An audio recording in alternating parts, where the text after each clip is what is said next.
Behind the smiles. The late afternoon sunlight filtered gently through the tall windows of the Harper residence, casting a warm, golden glow over the polished hardwood floors and the cozy living room. Emily Harper moved quietly through her home in suburban Los Angeles, straightening a stack of children's books on the coffee table as she listened to the soft notes of laughter echoing from the backyard. Through the glass doors, she saw her daughter, Lily, a bright-eyed 5-year-old, twirling around with a pink ribbon in her hand, chasing bubbles across the lawn. Emily smiled to herself, feeling for a moment that her life was exactly as it was meant to be. She had everything she'd ever dreamed of: an adoring husband, a beautiful child, a charming home in a safe neighborhood. To her friends and neighbors, Emily's life was a string of picture-perfect moments, shared through carefully curated family photos on social media and the cheerful greetings exchanged at school drop-offs. Beyond the lens of public perception, Emily took genuine pride in being the glue that held her small family together. Mornings were filled with the organized chaos of packing lunches, searching for missing sneakers, and braiding Lily's hair before school. Evenings, more often than not, found her overseeing homework at the kitchen table, humming along to the radio while she prepared dinner, waiting for David, her husband of 7 years, to come home. David Harper was handsome and professionally accomplished, working as a senior financial analyst in downtown LA. He was charming at dinner parties, attentive to Lily, and affectionate toward Emily in public. Their marriage, while not entirely without challenges, was one Emily believed could weather any storm. They had overcome the sleepless nights of early parenthood and the financial worries of starting out. Surely they could overcome anything else that lay ahead. Yet, as summer crept into fall, Emily began to notice small changes: a growing distance in David's late-night conversations, the distracted way he kissed her cheek, the missed dinners and sudden weekend work obligations. Acting on instinct, she convinced herself that stress at work was the culprit. Still, there were nights when the echo of David's laughter seemed forced, when he scrolled endlessly through his phone long after Lily had gone to bed, leaving Emily to watch shadows flicker across the ceiling in uneasy silence.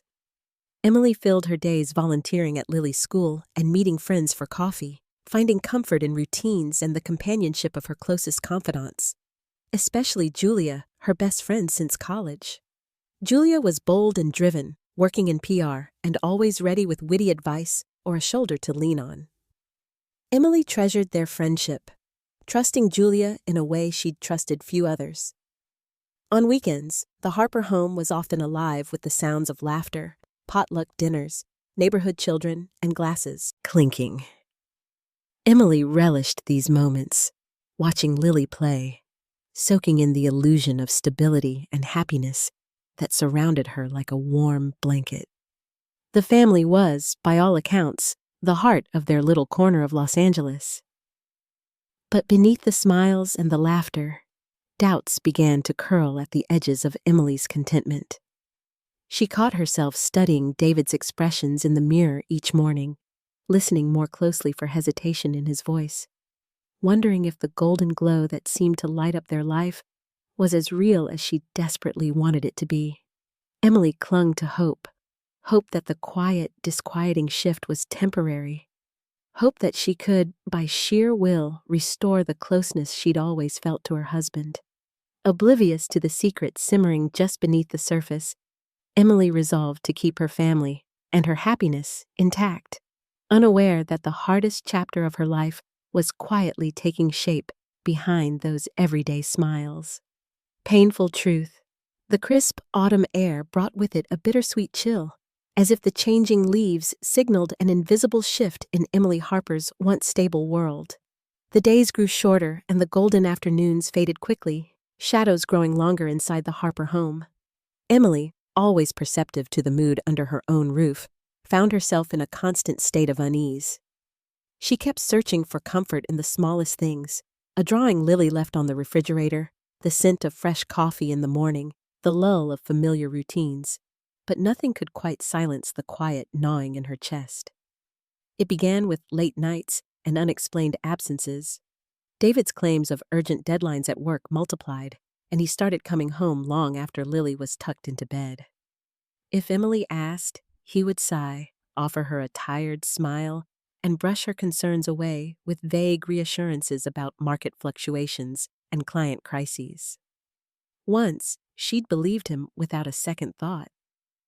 Now, each offhand excuse landed between them like an unspoken accusation. Emily tried to rationalize it. Stress. Ambition. Maybe David was chasing the next promotion, the next big bonus. She scolded herself for being suspicious. Yet her mind replayed the little moments. The way David's embrace at night felt distant, how he flinched when her hand brushed against his phone, the gentle but unmistakable withdrawal. It was Julia, her best friend, who unwittingly deepened the wound. Their weekly coffees, once a sacred ritual, began to feel strained. Julia seemed distracted, glancing at her phone with a nervous edge. When Emily asked if everything was okay, Julia offered the same well-worn words. Work pressure, dating headaches, the usual dramas. Still, Emily noticed the way Julia's eyes flicked away whenever David's name came up, and how she quickly changed the subject if Emily mentioned her unease at home. One evening, a sense of dread pressing in heavy on her chest, Emily found herself alone at the kitchen table. The house was eerily silent, save for the faint hum of the refrigerator. She glanced at her own phone, an impulse guiding her to check David's location. She hesitated. Was this who she wanted to be? A wife who didn't trust her husband? A friend questioning her closest confidant? Guilt and doubt wrestled in her mind, but the anxiety finally outweighed her restraint. What she saw was a pin, David's location, set a good 20 miles from his office, hovering in a quiet residential neighborhood. She watched the map, heart pounding, as the pin remained stubbornly in place hour after hour. A memory flickered, Julia mentioning a new client she was working with, how the meetings sometimes dragged late, and how she had only recently moved into a new apartment in that same area. Emily couldn't sleep that night. She tossed beneath her sheets, her mind weaving together scraps of conversations, half-truths, and missing time. The next morning, as she watched David kiss Lily goodbye, she felt a sharp ache of betrayal she could not yet name but could no longer ignore. Driven by a desperate need for clarity, Emily began looking for small clues. A lipstick-smudged coffee cup in David's car, unfamiliar perfume on his coat, cryptic texts from a number she didn't recognize, always deleted quickly. She tried to confront him gently, asked about late meetings, about why he seemed so tired, only to be met with practiced charm and frustrating evasiveness. Days passed in a haze of suspicion and self-doubt, the fabric of Emily's world unraveling thread by thread. The truth, when it came, arrived not with a confession, but with undeniable evidence. One afternoon, dropping Lily off for a playdate, Emily drove past Julia's apartment, her heart thudding in her chest. There, parked outside, was David's sedan. As she watched from a discreet distance, she saw him step out, keys jangling, laughing, a sound she'd heard so rarely lately, and greeted at the door by Julia. The two embraced, Julia's arms lingering around David's waist, their faces close in a way friends are never meant to be. Emily's world shattered in an instant, the certainty of betrayal blinding and cold. For a moment, she felt hollow, adrift, as if she were watching someone else's life fall apart on a movie screen. Each flash of memory, every secret smile between her husband and her oldest friend, took on a new, painful clarity. She drove home on autopilot, her knuckles white on the steering wheel, fighting to keep panic at bay.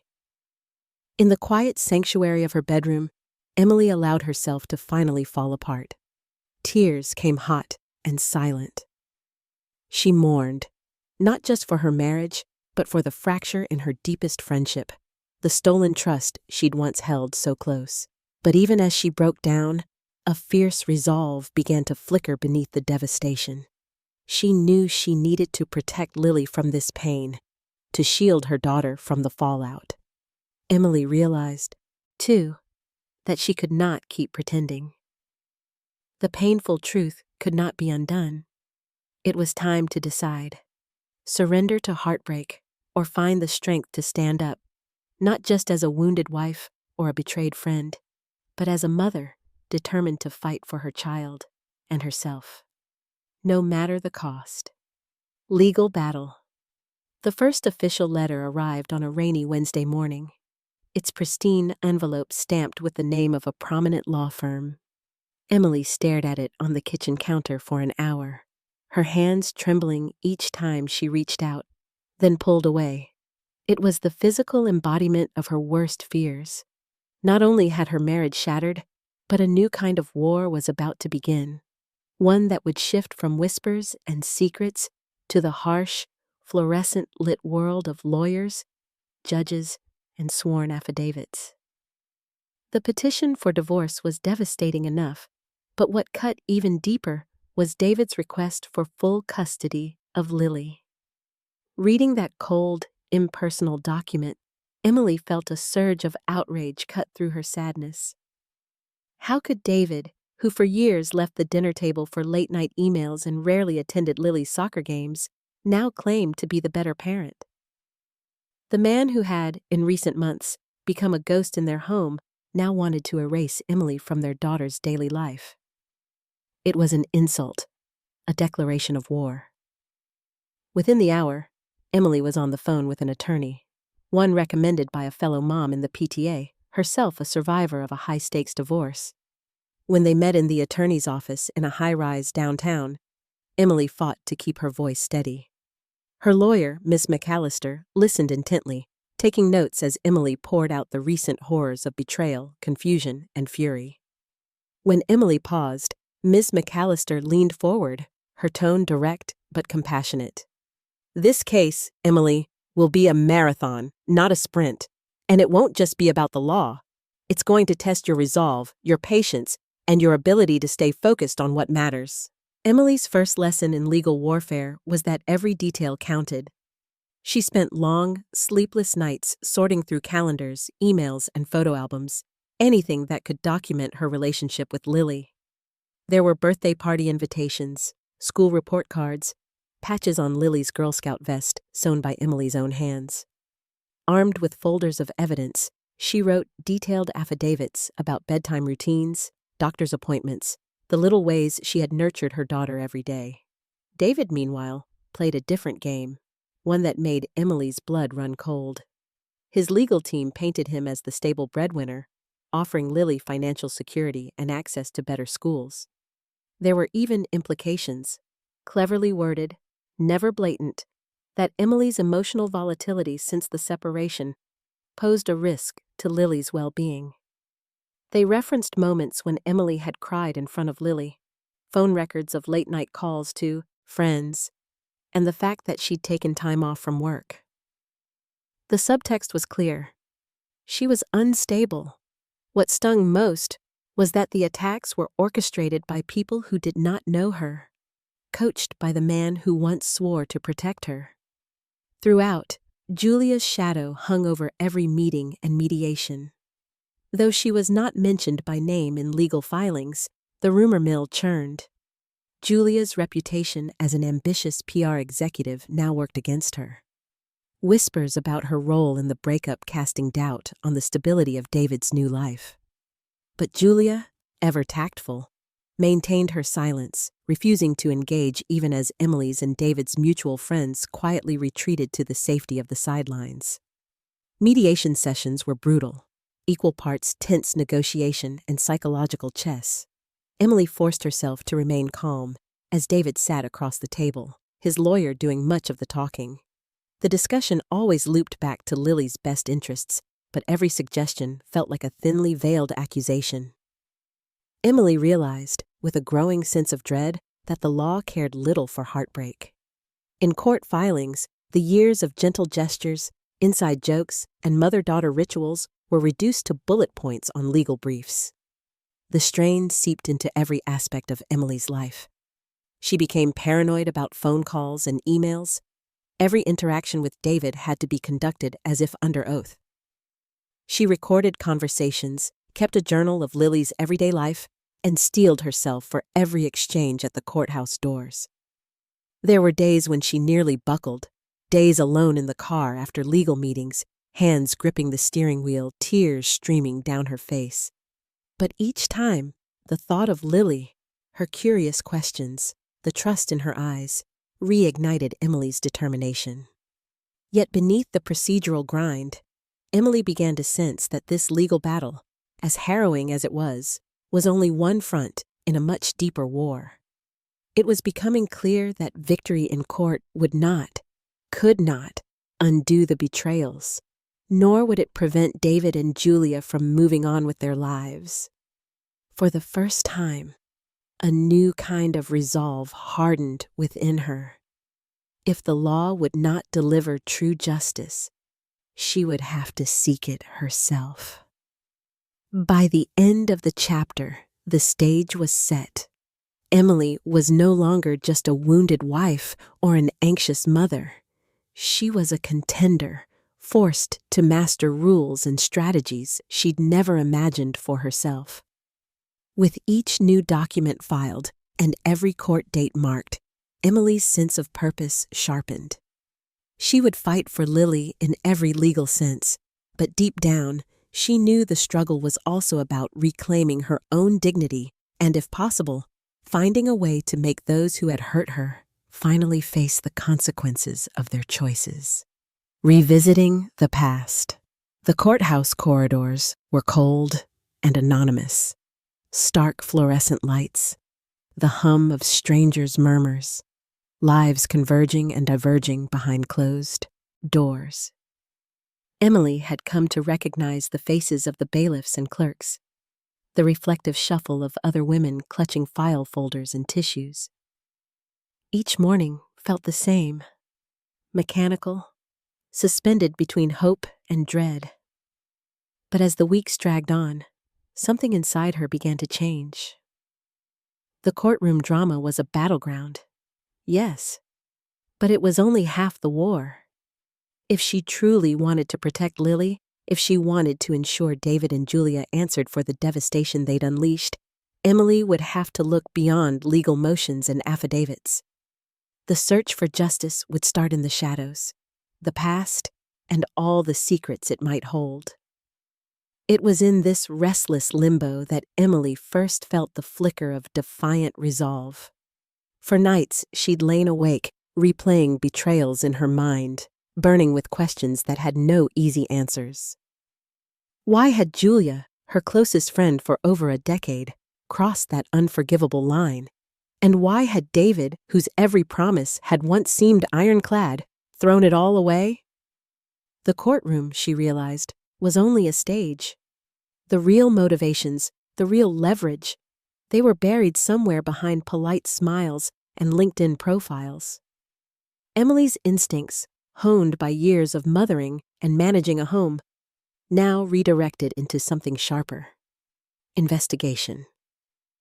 She started with memories, flipping back through old texts and emails. Julia and David's digital paper trails had always seemed harmless: group messages, vaguely professional exchanges about birthday parties and school fundraisers. But combing through the details with fresh eyes, Emily caught small inconsistencies. The same story told two ways: meeting times that overlapped just a little too perfectly, messages that ended abruptly before big life events. She bought a fresh, leather-bound journal and started mapping out timelines.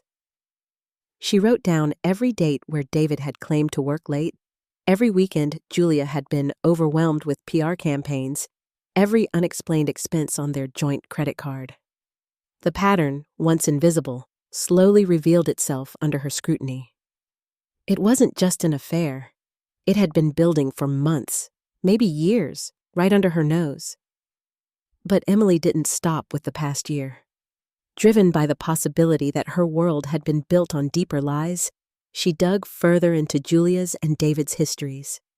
She lunched with old mutual friends, People she and Julia had drifted from, acquaintances who had left subtle warnings unheeded or whose lives had been touched, fleetingly, by David's ambitions.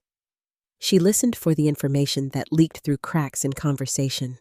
Whispered office drama, a dubious consulting gig, Julia's surprising windfall after a failed client campaign a few years back.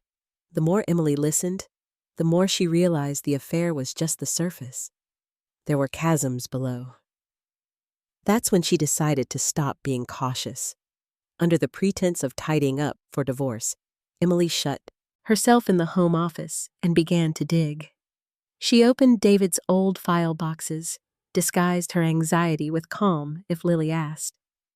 Among bank statements and insurance policies, she found unfamiliar financial documents, transfers to shell companies, unexplained deposits, consulting contracts with Julia's PR firm that predated their supposed friendship by months.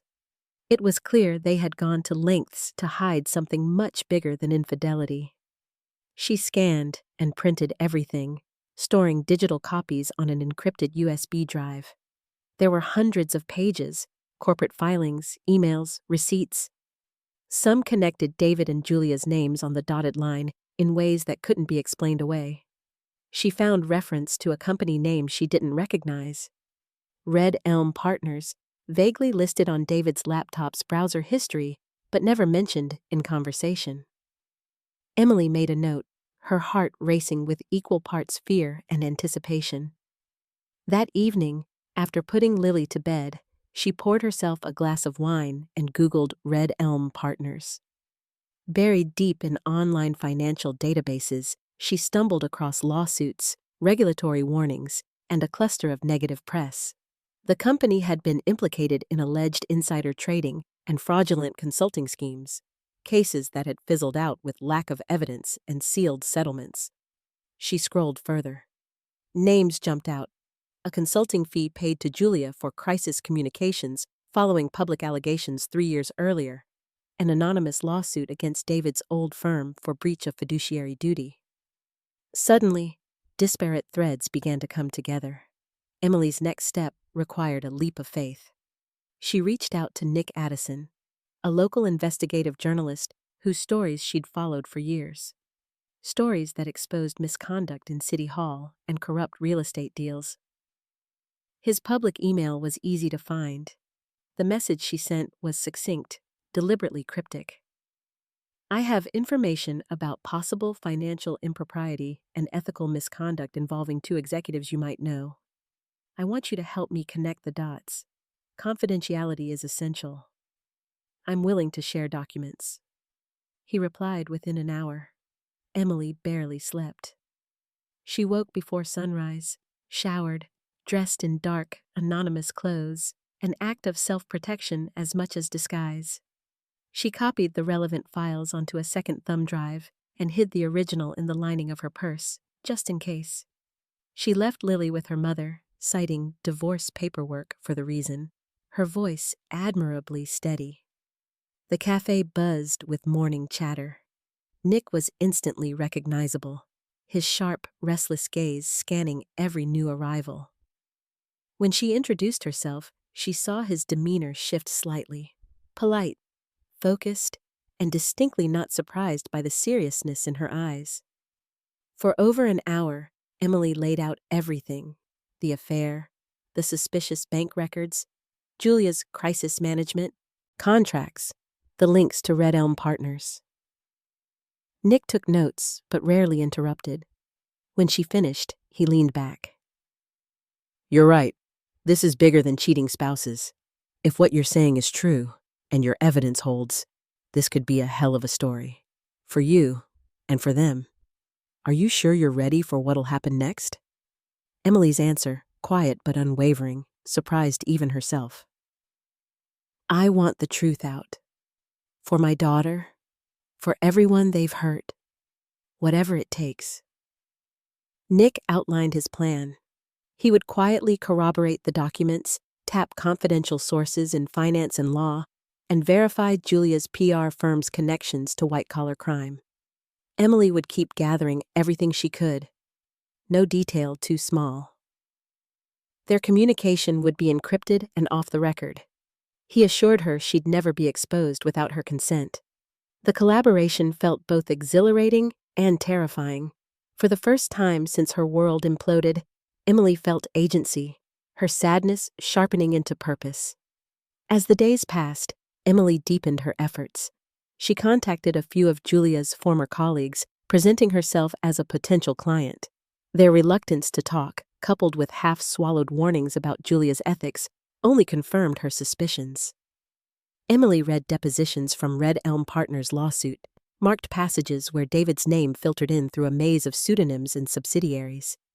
She even tracked down a fired accountant whose testimony, delivered by phone from a number with a blocked caller ID, mirrored Emily's darkest fears.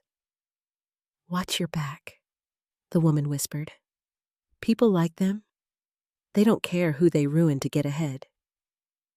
All the while, Emily played the role of the devoted mother and wronged wife. She drove Lily to school, smiled at neighbors, handed off emails and court filings to her attorney. But at night, she sorted through evidence, knowing the story she was building could topple more than just a marriage. The old Emily, hurt and abandoned, had already started to fade. In her place was someone new, calculating, observant, unwilling to let betrayal shape her future. She wanted closure, not just in the courtroom, but in the public eye, for everyone to see. She wanted the world to know what David and Julia had done, not just to her and Lily, but to every life they'd brushed with their ambition and lies. "Let's meet tomorrow. The coffee house on Main, 10 a.m. Bring whatever evidence you have. We'll talk first, see if I can help. You have my word. Total confidence." Connections and gathering evidence. For weeks, Emily moved through life in a carefully choreographed routine, her outward composure masking the storm beneath. Every smile she flashed at the PTA, every wave to a neighbor, every bedtime story read to Lily was purposeful, a performance maintained while she quietly orchestrated a campaign for the truth. As she juggled the roles of mother, litigant, and now amateur investigator, Emily understood that the next phase required something she'd never had to do before: navigating the gray space of secrets, informants, and calculated risk. Her meetings with Nick Addison, the investigative journalist, became her anchor. While the world saw her loading groceries or waiting at traffic lights, Emily's mind ticked through evidence files and contact lists. Most afternoons, she'd park a block away from Nick's office, a cramped space above a forgotten bookstore downtown that served as his unofficial headquarters. The building's creaking stairs and dim hallway felt like an initiation into a new world, one where truth was currency and every whisper mattered.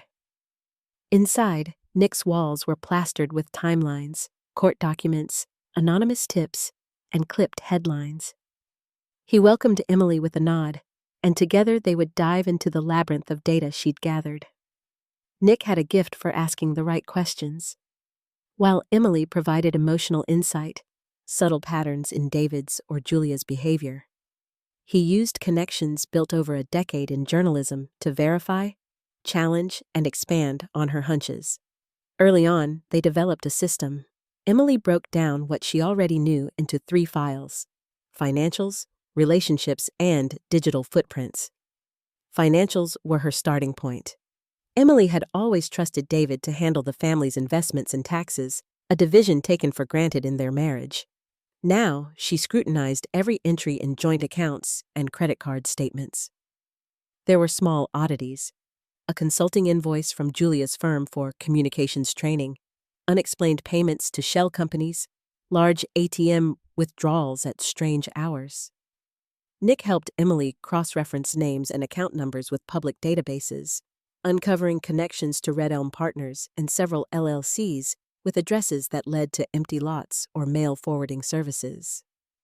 The more they unraveled, the clearer it became. David and Julia's partnership had been more than a love affair. It was a calculated financial alliance, laundering money through layers of legitimate-looking businesses. Relationships proved trickier. Betrayal had made Emily question her own instincts. but as she pieced together old group photos, email threads, and guest lists, she noticed patterns. Julia always seemed conveniently present during moments of David's career upheaval. Job changes, business deals gone wrong, sudden infusions of cash when their family finances tightened. At Nick's suggestion, Emily reached out to Julia's forgotten circles, college friends and former co-workers who had drifted away. Many were hesitant at first, but Emily's straightforward request for background information for a legal matter put them at ease. Lunches and coffee dates became covert interviews. Bit by bit, facts emerged. Julia had a reputation for ruthless ambition and overlapping her personal and professional lives. One ex-coworker revealed that Julia briefly dated a partner at Red Elm Partners, only for their relationship to end right before a departmental audit, an audit that landed suspiciously in David's lap as both a crisis and an opportunity. Emily took all the notes she could, careful to record names, dates, and specifics. By now, her journal was no longer just a personal record. It was the spine of a case, a nearly novel-length dossier. Yet, she knew legal proof and hearsay weren't the same. To truly take down David and Julia, she would need more than gossip. She needed hard evidence. Digital footprints were surprisingly fertile ground. Although David was careful, he had never believed Emily capable of much technical investigation, a fact she now used to her advantage. Nick showed her how to recover old, deleted files from a backup drive where David had stored tax documents and client folders. Hidden among the PDFs and spreadsheets were communication logs, receipts for encrypted messaging apps, and draft emails to contacts at Red Elm. Emily carefully exported everything, mindful not to alter timestamps or metadata that would be crucial in court. Late into the nights, Emily and Nick pored over spreadsheets, mapping out how every consulting fee moved through accounts and who approved which wire transfer. It was numbing, complex work, but every new connection emboldened Emily. She also discovered digital traces of Julia's involvement in online forums and PR crisis groups, sometimes under aliases. With Nick's help, Emily reached out as a potential client needing crisis management, hoping to see if Julia would repeat patterns or even slip up. One afternoon, following a lead, Emily met with Vanessa, a former accountant for Red Elm Partners who instantly recognized Julia's name. In a booth at a crowded diner, Vanessa's voice dropped to a whisper. "Be careful," she warned. "This isn't just some office affair. There were rumors about ghost contracts, burned phones, favors swapped for silence. People got threatened. I left when I realized I could lose more than my job." Vanessa handed over copies of notes she'd kept when she suspected fraud, coded names, payment schedules. In return, Emily promised confidentiality, knowing the risks firsthand. The documents, when cross-checked with Emily's gathered files, tied David's account numbers to Red Elm payouts and Julia's consulting business. As the evidence volume grew, so did the stakes. Nick reminded her repeatedly to safeguard everything. A second encrypted drive stayed with him. Emily kept the original hidden at the bottom of Lily's old toy box. On Nick's advice, she backed up the most explosive files to a secure cloud vault requiring multi-factor authentication, using a computer at the public library so nothing could ever be traced to her home's IP address. With every new piece of the puzzle, Emily felt her confidence sharpen into resolve. The power balance had shifted. Now, Julia and David were no longer just betrayers. They were subjects of an impending exposé. Their intricate network of lies was being traced, cataloged, and set against them, piece by piece. Throughout it all, Emily struggled with guilt, paranoia, even fear. Once, she spotted a black sedan idling near her driveway, and for a moment wondered if she had gone too far, if some hidden watcher might retaliate.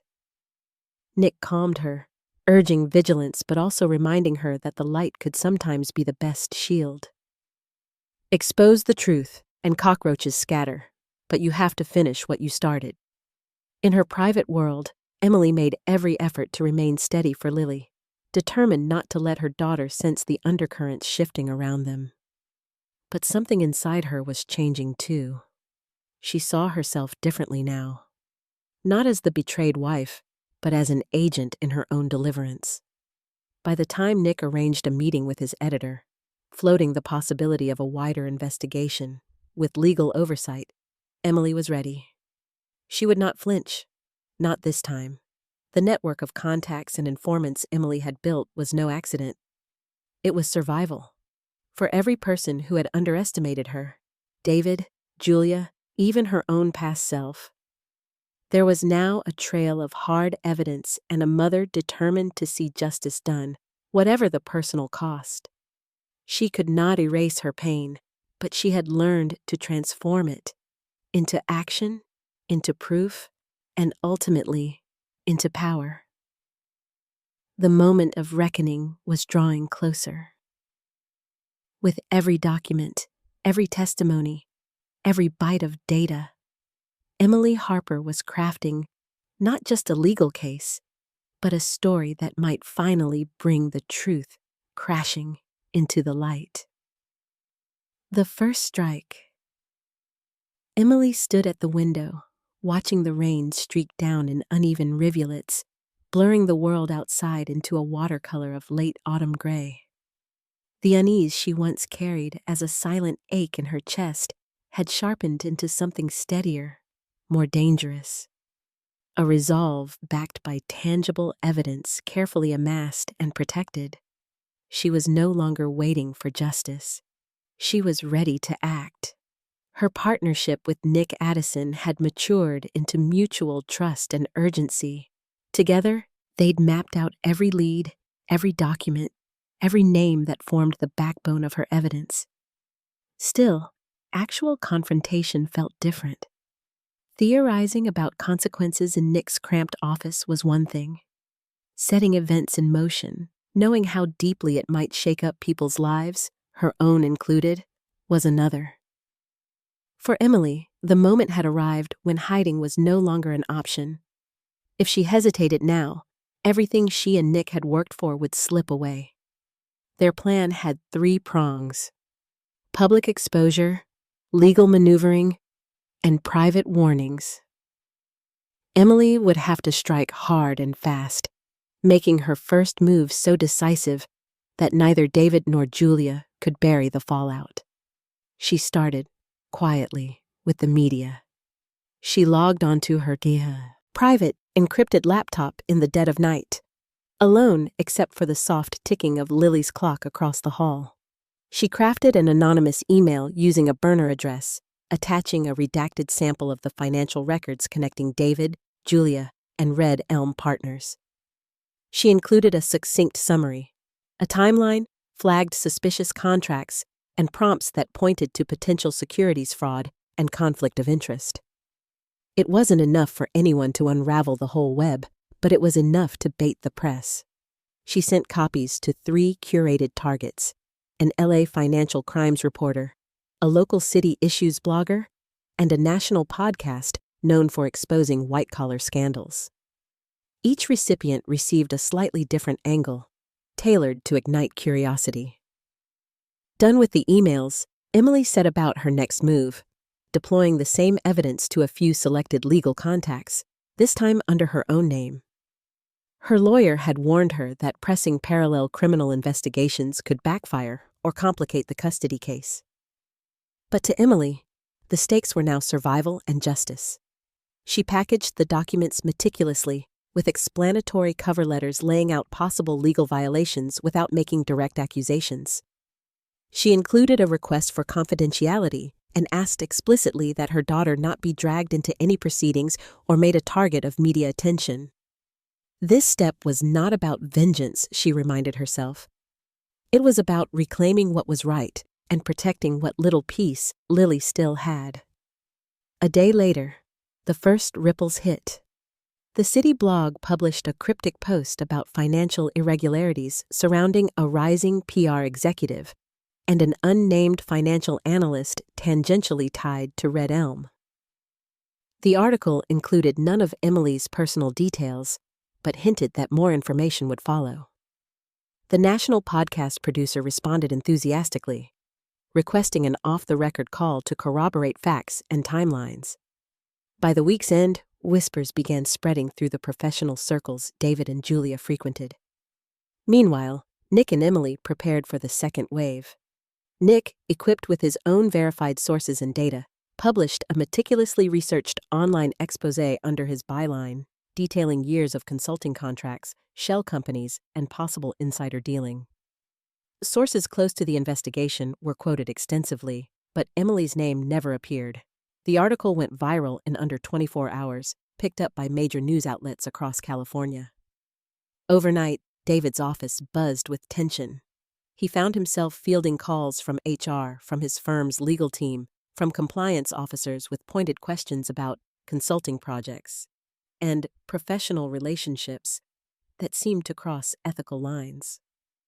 Julia, for her part, faced a boardroom full of wary colleagues, her name tied to financial scandal in industry chatter and Twitter threads. Months of calculated secrecy were unraveling at breakneck speed. Privately, Emily confronted both her adversaries in ways only they would recognize. For David, she left a copy of a key document, a record of money transferred from Red Elm to a front company he'd created, sealed in an envelope on the doorstep of his temporary apartment. On the flap, she'd scrawled in red ink, "I know." For Julia, she sent an unsigned note to her office mail, printed on plain computer paper. "How many more people will you betray before you run out of luck?" It was a warning, yes, but also an olive branch. One last invitation to stop and confess, or face the avalanche that was surely coming. Emily would later wonder if Julia realized who truly sent the note. The silence that followed made her suspect she did. None of these gestures were about cruelty. In her core, Emily hated the pain she was causing, the way every revelation would ripple willingly or not through Lily's father's reputation and her former friend's carefully curated life. But Emily could not allow their actions to be buried under charm and professional spin. The world had to see their true faces. Even if it meant surrendering her own anonymity, even if it meant wrestling with guilt in her quietest moments. The fallout was swift. David's firm placed him on administrative leave pending a comprehensive internal review. Julia was asked to step back from several active client engagements, her shares in the agency frozen until she could clear her name. Neighborhood gossip spread with the speed of wildfire. Once sympathetic friends began to call less, their small talk suddenly stilted and transactional. Some openly sided with David, convinced by his wounded public persona. Others whispered encouragement to Emily in the grocery store or after school. What mattered now was less about winning hearts and more about exposing the truth. Emily watched Lily closely through it all, overcompensating with warmth and routine, desperate that her daughter not sense the earthquake bang beneath the surface. Lily, wise beyond her years, seemed to understand more than she let on. One night, as Emily tucked her in, Lily simply asked, "Mommy, did someone do something very wrong?" Emily pulled her close, her voice barely above a whisper. "Yes, sweetheart. Some people made choices that hurt others, but I'm here. I'll always be here for you." Outside, the media storm grew. Emily deleted hateful emails, saved the supportive ones, and focused on maintaining firm boundaries, both for her own sanity and for Lily's well-being. Through it all, Nick remained her steadfast confidant, shielding her from the worst of online backlash and strategizing the next steps with an unflinching pragmatism. Emily understood that this was only the first strike. But as she watched David and Julia's once untouchable facade begin to crumble, she felt something she had not known for a long time, a fleeting, fragile sense of power and vindication. Maybe the world, at last, would begin to see past the smiles. Escalating tension. The initial impact from Emily's first strike reverberated through all corners of her world. But as the headlines faded and shock turned to confusion, the crisis only grew more volatile.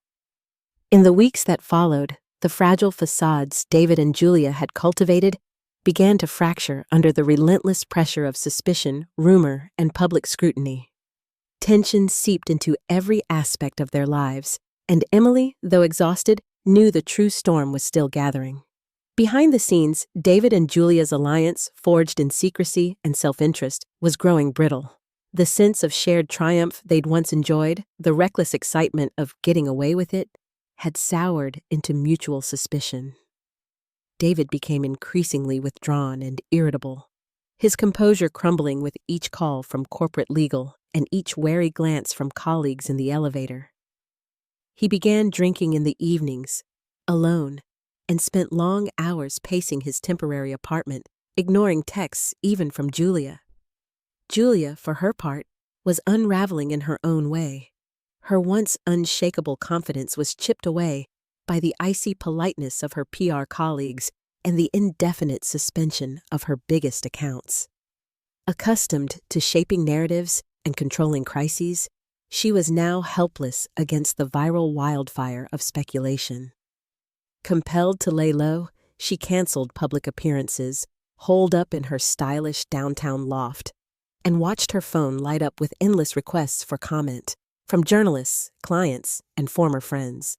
There was no spin that could erase the implications of the evidence or the cold fact that her career now depended on distance and denial. The wedge between David and Julia grew wider by the day. Private meetings, once intimate and conspiratorial, turned tense and hollow. Each wondered if the other had said too much, betrayed shared secrets, or worse, was quietly shifting blame. Paranoia thrived. David accused Julia of setting him up as the fall guy in the Red Elm dealings. Julia pushed back, demanding he own his share, and hinting that she had her own evidence to defend herself if things went south. They began to communicate in clipped messages and terse phone calls, looping through conversations thick with coded resentments. In stark contrast to this festering mistrust, Emily pressed forward, resolute but weary. The legal battle surged into the next phase. The trial itself. The family court scheduling board posted the case for a hearing in the brightly lit, intimidating Superior Court. The air inside was thick with anticipation and dread. Rows of suited lawyers shuffled papers as families, each burdened with unique heartaches, waited for their names to be called. When at last Emily and David entered the courtroom, their energy was taut as wire. Their lawyers took up flanking positions, briefcases stuffed, and laptops glowing. Emily caught David's eye across the walnut-paneled aisle, 1,000 unspoken words passing between them. Blame, hurt, regret, defiance. Now, for the first time, their entire story would be dissected, not in whispers, but in sworn testimony and official exhibits. And so began a grueling sequence of hearings and depositions that would test the limits of everyone's endurance. David's attorney moved first, painting David as a responsible, unfairly maligned parent who only wanted stability for his child. He presented documents chronicling David's steady employment, health insurance contributions, savings for Lily's college fund. He called former colleagues to testify to David's integrity, some of whom spoke with vague discomfort, their words tinged by social pressure and professional loyalty. Emily's legal team countered with meticulous files, documents charting years of David's absences from family events, his lack of involvement in Lily's schooling and activities, his recent emotional detachment. They shone a painful light on every moment Emily spent tending to her daughter's needs. Doctor's visits, parent-teacher conferences, scraped knees and bedtime stories, contrasting painful reality against David's curated public persona. Cross-examination grew fierce. Private messages were read aloud, their tone and subtext twisted and dissected by lawyers hungry for advantage. Julia was never named in court, but her presence was almost palpable in the subtext of questions and the knowing glances exchanged.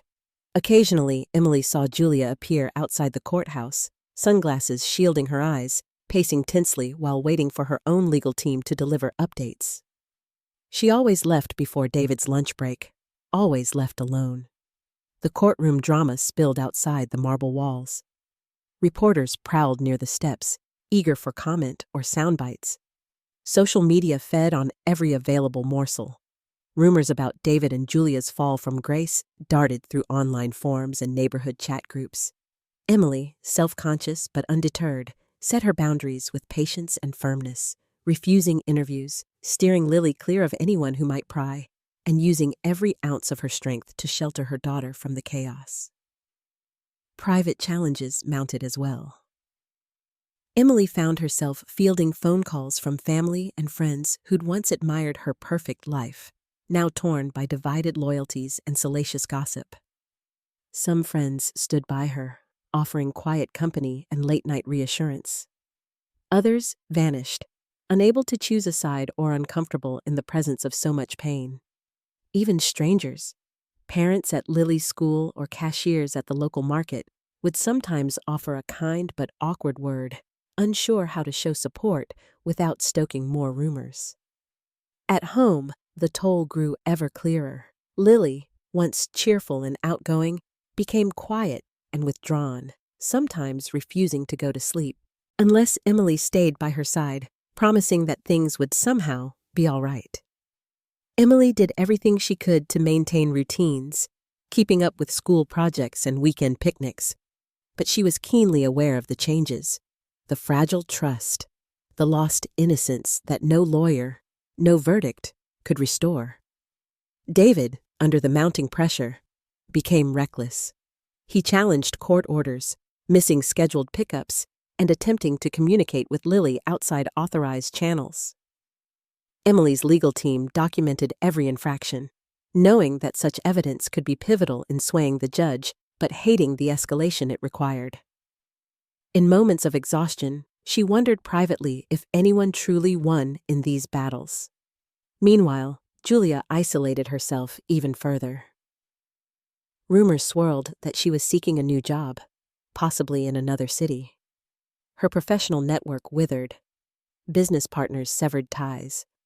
If she had once considered herself invincible, her world now seemed small and haunted. Sometimes, late at night, Emily glimpsed Julia's car parked down the street, as if she was contemplating some form of apology or confrontation, but she never approached. As the trial wore on, the animosity between all parties intensified. Mediation broke down, and settlement offers, once cautiously exchanged through lawyers, dried up. The judge, tired of theatrics, ordered both Emily and David to attend another round of court-mandated counseling, hoping to salvage civility for Lily's sake. Even these sessions, though, devolved into bitter blame and tense silences. By the end of each day, Emily felt hollowed out. She would crawl into bed and stare at the ceiling, willing herself to endure just one more day, then one more. The resolve she'd found in the darkest moments of betrayal became her armor, shielding her from the daily onslaught of accusation and regret. Yet even as the tension reached its zenith, Emily harbored a quiet certainty. The facade that David and Julia worked so hard to maintain was imploding under its own weight. Truth, once set free, could not be crammed back into silence. As she closed her eyes at night, Emily allowed herself a rare, cautious hope that after all the fighting, all the heartache, a different peace might still be possible, one earned not by denial, but by surviving the fire. It all comes crashing down. The first signs were subtle: a cluster of reporters gathering outside David's firm, an unusual number of phone calls from unknown numbers, Julia's tense silence during mediation. But it wasn't long before the breach widened, and the guarded world David and Julia had built began to unravel irreversibly. It started with a headline splashed across the morning news: prominent analyst and PR executive linked to financial scandal. Underneath, a blurred photo of David hustling out of his office, tie askew, flanked by security. By midday, local TV crews were parked outside his building, microphones buzzing with speculation. Julia, meanwhile, found her own team in crisis. Someone in the agency had leaked confidential emails, and overnight, screenshots of damning communications circulated on social media. There were hashtags now: her name, David's, Red Elm partners, fighters in the gladiator pit of public opinion. Emily watched the drama unfold at a distance, exhaustion mingling with vindication and a heavy dose of sadness. She kept the TV off at home, deleted news apps from her phone, and fiercely guarded Lily from the prying world. Yet it was impossible to ignore the cracks forming everywhere around her. Overnight, David was suspended indefinitely from his position. Julia's agency issued a carefully worded statement noting her voluntary leave of absence, while the board initiated a full investigation. Friends vanished, too. The couples who once invited the Harpers for dinner now closed their circles. Parents at the school drop-off averted their gazes, and whispers trailed Emily as she steered Lily through the playground. Even Julia's closest confidants distanced themselves, some out of hurt, others out of self-preservation. The legal proceedings shifted into a new gear. Every day brought fresh discoveries as evidence from various investigations, civil, financial, and even criminal, poured out. David was summoned for depositions, grilled under oath about his business dealings and his relationships. Julia was subpoenaed as well, her every statement dissected by opposing counsel and the press alike. Neither seemed prepared for the ferocity of the scrutiny, the loss of autonomy over their own narratives. They arrived at the courthouse separately now, heads down, faces drawn. For Emily, the chaos was double-edged. The publicity meant her own role, once invisible, was now under a microscope. Journalists camped out on her lawn, snapping photos as she picked up groceries or greeted the mail carrier. She fielded a swarm of calls from media outlets, each offering a platform and promising the chance to tell her side. Emily declined them all, refusing to let Lily's childhood become more tabloid fodder.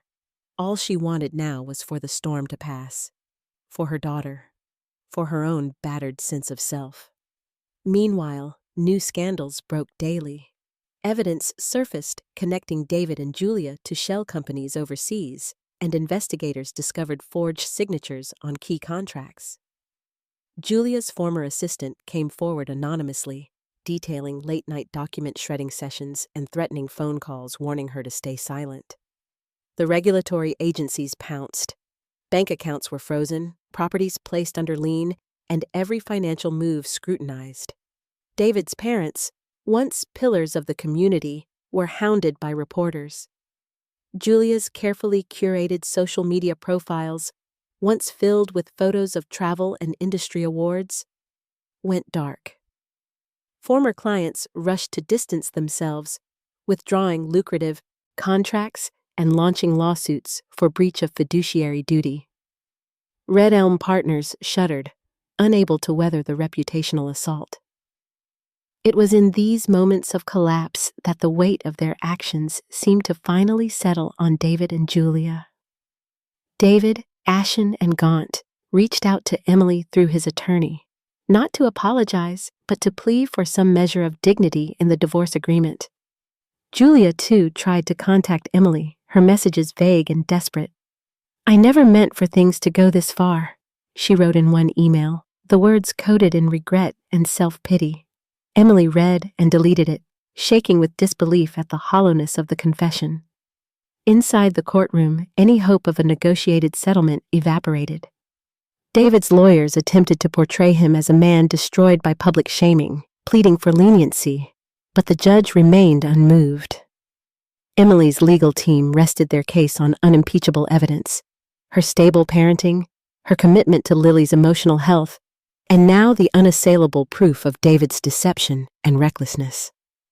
The decision was inevitable: a custody arrangement in Emily's favor, full control of daily life, and the power to create new routines apart from the shadow of scandal. The judgment brought relief, but not the euphoria Emily once imagined. There were too many casualties: her family's innocence, her faith in friends, and even a portion of her own optimism.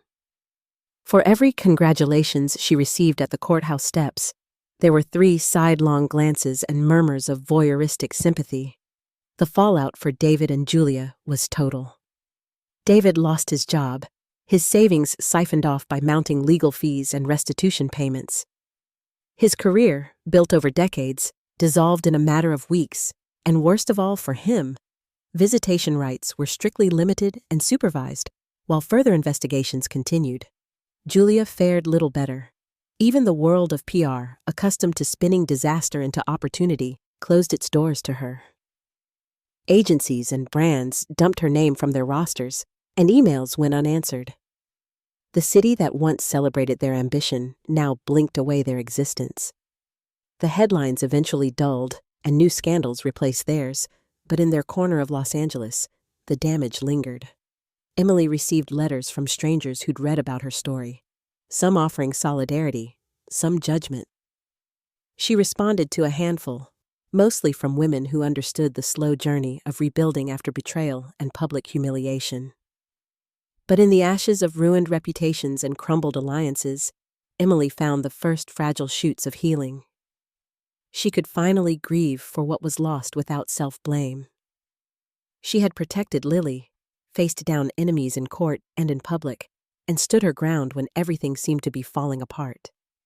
And though victory tasted bittersweet, Emily realized something more enduring remained: strength, self-respect, and the hope for true peace on the other side of the wreckage. The new single mother.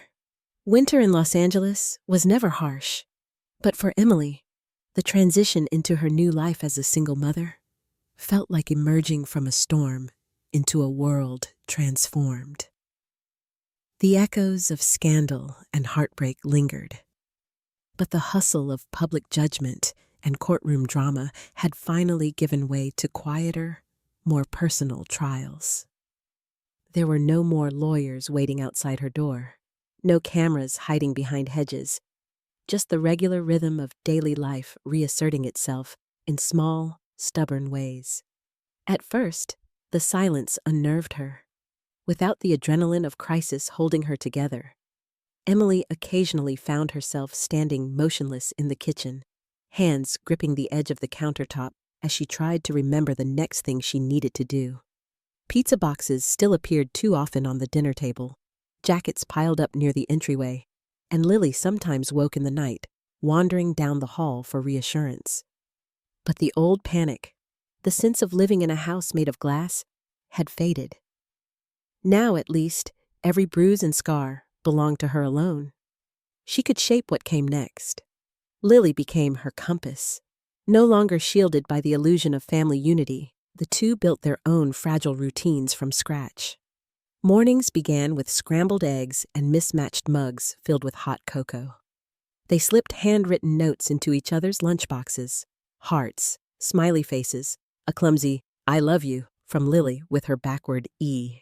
When Emily walked Lily to school, she held her daughter's hand a little tighter, keenly aware of the responsibility now wholly her own.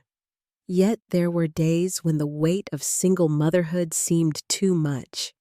Emily navigated a maze of phone calls to teachers, doctors, school counselors, each conversation a reminder of her new role as the sole decision-maker. Gone were the simple, if sometimes infuriating, negotiations with David about ballet lessons or dentist appointments. In their place came the realization that every choice, every consequence, began and ended with her. She relished the autonomy but felt, too, the isolation of being the final word, with no partner to share blame or credit. She returned to part-time work at a local nonprofit, clipping coupons and watching her budget the way she'd once watched David's moods at the dinner table. There were moments of humiliation, too. Filling out forms for school lunch subsidies, declining invitations because she could no longer afford the spontaneous weekends away that once marked their family's calendar. Still, these acts of humility fostered something new: resilience. Each time Emily balanced the checkbook or rearranged her schedule for a parent-teacher conference, she felt herself grow sharper and more capable. The hardest part, perhaps, was navigating friendships. The social circles that once revolved around couples' game nights and school fundraisers had splintered. Some friends never returned her calls after the scandal. Others sent awkward texts that fizzled quickly. Only a few, most notably Claire, a fellow single mother she'd once known only in passing, stayed close. Claire invited Emily for coffee, listened without judgment, and offered practical advice learned through her own years of lone parenting. From those conversations, Emily gleaned not only tips for survival, but solidarity. A reminder that her battle was both uniquely her own and universally shared. Slowly, Emily let herself imagine a future untouched by the past. She signed up for a weekend ceramics class after years of self-neglect, her hands at first clumsy, but her spirit lightening with each formless lump of clay that took shape beneath her fingers. Lily watched with fascination, eventually joining her and making small, cheerful animals that began to populate their living room. Not every day sparkled with triumph. There were nights when old memories intruded, David's laughter drifting through her mind, Julia's voice echoing in the kitchen, phantom aches from wounds only half healed. But even these difficult moments became opportunities for growth. She spoke with a therapist, trained herself to confront pain without letting it swallow her, and decided at each juncture to choose hope over resentment, presence over regret. Parenting, Lily alone, forced Emily to develop new strengths and rituals. Bedtime became their sacred space. Emily reading aloud from adventure books, her daughter perched at her side, both of them comforted by the certainty of togetherness. Each morning, Emily left notes of affirmation for Lily on the bathroom mirror. "You are brave. You are loved," in lipstick or sticky notes, determined that her daughter's sense of self would not be shaken by the sins of the adults around her. There were celebrations, too. On Emily's birthday, Lily baked a crooked chocolate cake, half raw in the center, and sang off-key, her eyes bright with pride. Emily cheered, embracing the small, messy joy as proof that happiness was possible, if sometimes improvised. New boundaries emerged, and with them, new versions of forgiveness. When David, now diminished but still Lily's father, asked for visitation, Emily set firm terms. She monitored the transitions closely, insisted on supervised meetings at first, then gradually loosened restrictions as Lily's comfort and safety became clear.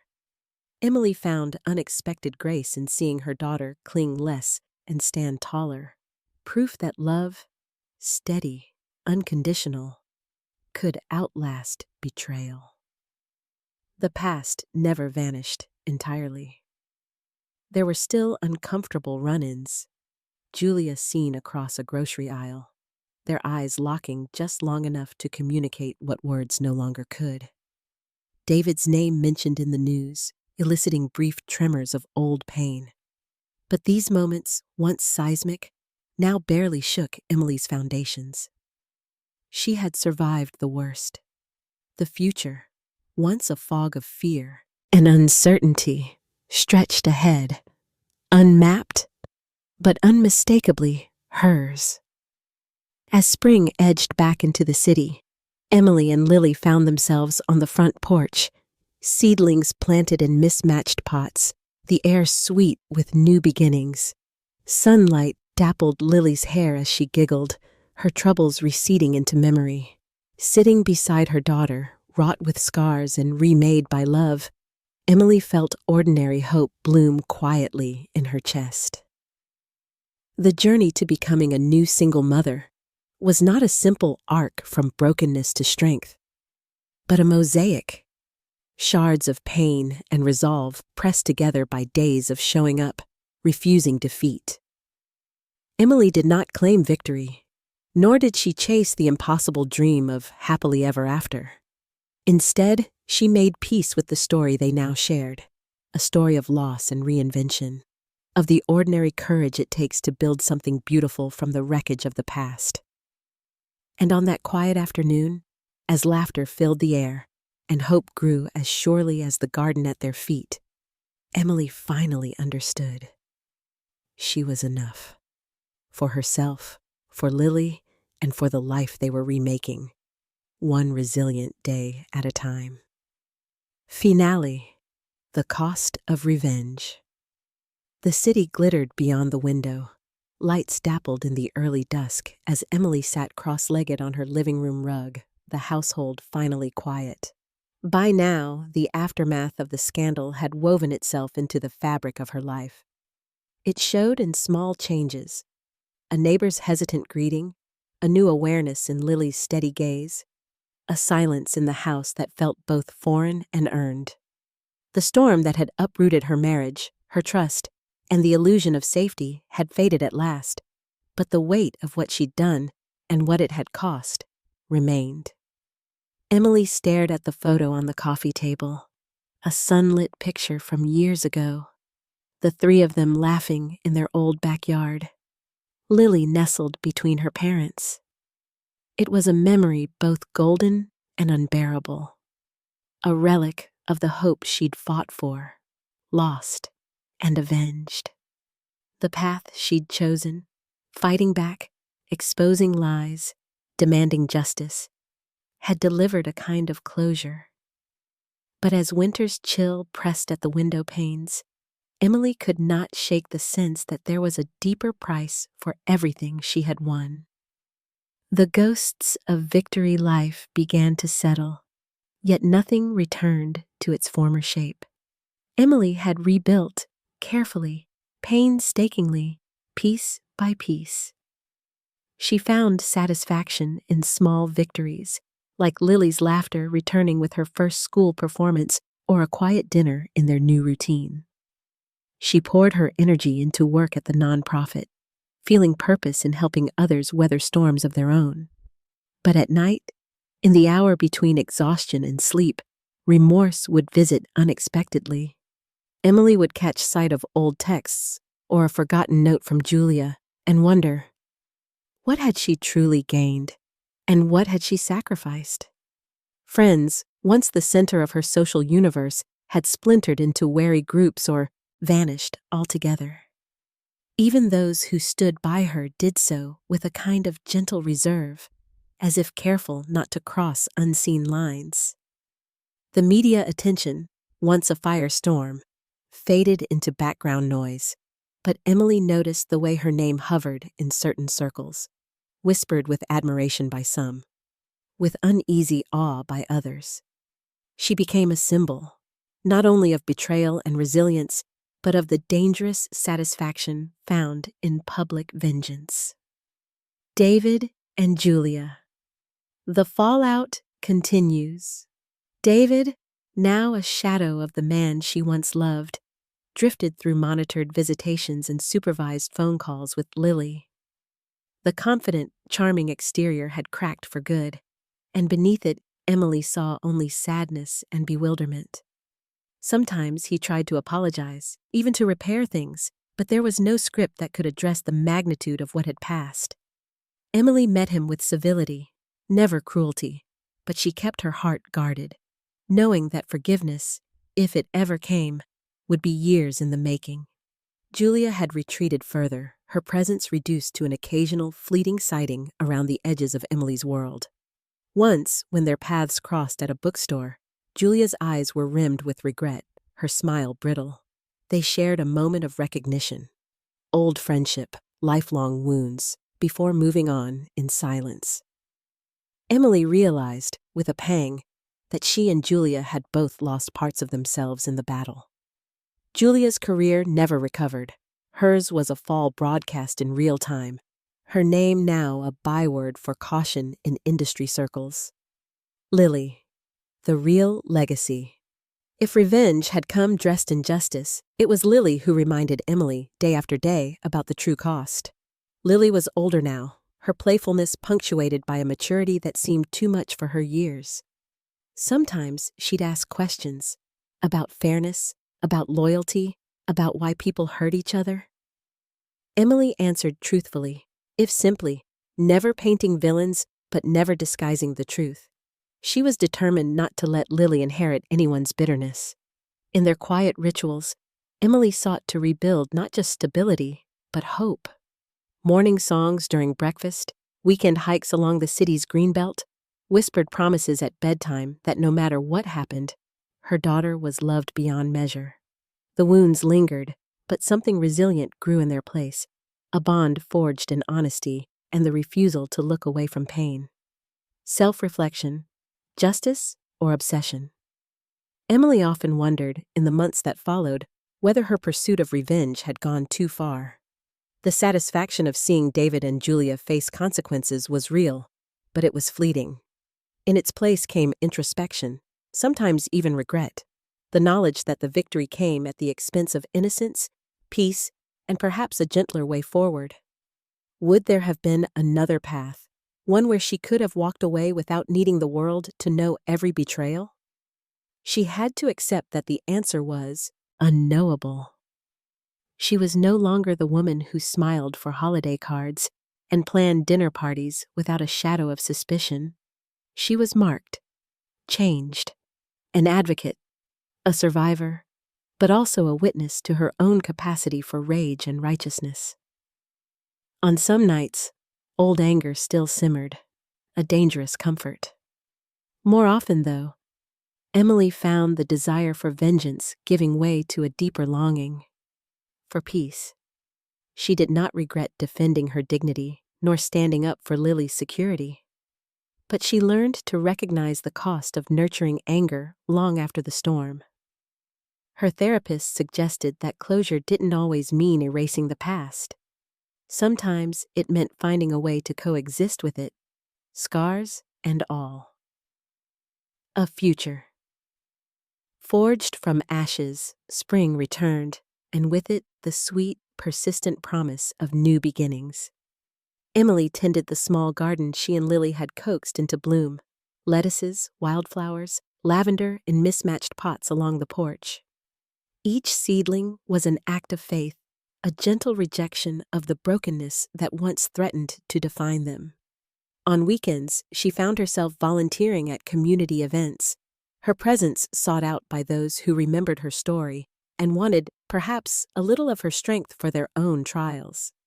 She offered advice when asked, but never traded in bitterness.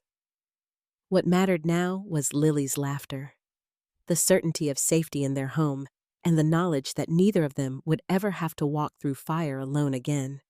Emily knew, at last, that revenge had not given her happiness, but it had restored her power.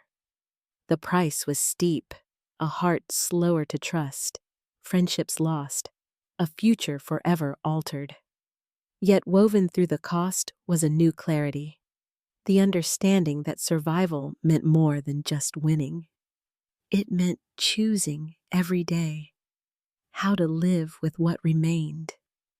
In the soft dark, with the city lights blooming below and Lily sleeping peacefully down the hall, Emily allowed herself a quiet, exhausted smile. The battle was over. The scars were real. But so was the hope, fragile, bright, tenacious, that grew in their wake. And that, she realized, was enough.